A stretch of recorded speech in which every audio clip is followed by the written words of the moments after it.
హే అందరికీ నమస్కారం.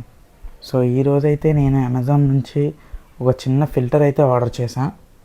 అది మన పెద్ద అక్వేరియం కోసం ఆర్డర్ చేశాను.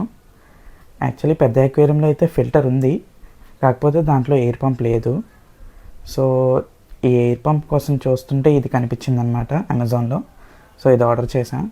దీంట్లో మనకి ఎప్పుడైతే చిన్న ట్యూబ్ ఒకటి ఇచ్చాడు అండ్ డైరెక్ట్గా ఫిల్టర్ ఉంది. ఈ ఫిల్టర్కి డైరెక్ట్గా మన ఎయిర్ పంప్ కనెక్ట్ చేసుకొని మన అక్వేరియంలో పెట్టుకోవచ్చు.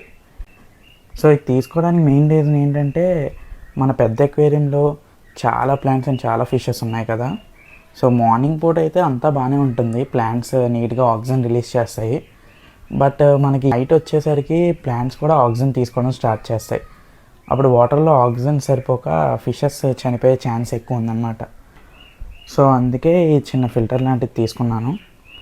సో ఇప్పుడైతే ఇది లోపల పెట్టి చూడాలి. నా దగ్గర ముందు నుంచి ఎయిర్ పంప్ ఉంది, అది సన్సన్ బ్రాండ్ది. అదేంటంటే మనం రెగ్యులర్ ఎయిర్ పంప్స్ లాగా ఎక్కువ సౌండ్ రాకుండా సైలెంట్గా ఉంటుంది. ఇది మనం డైరెక్ట్గా స్పీడ్ పెట్టుకోవడానికి నాబ్ ఒకటి ఉంటుంది, మన స్పీడ్ తక్కువ ఎక్కువ చేసుకోవచ్చు దాని నుంచి డైరెక్ట్గా. ఇది యాక్చువల్గా మన దగ్గర ఉన్నంత పెద్ద ట్యాంకులకి యూజ్ చేయడానికి పనికిరాదు ఈ ఫిల్టర్. ఈ ఫిల్టర్ ఏంటంటే చిన్న చిన్న బౌల్స్కి అండ్ చిన్న చిన్న అక్వేరియంస్కి పనికొస్తుంది.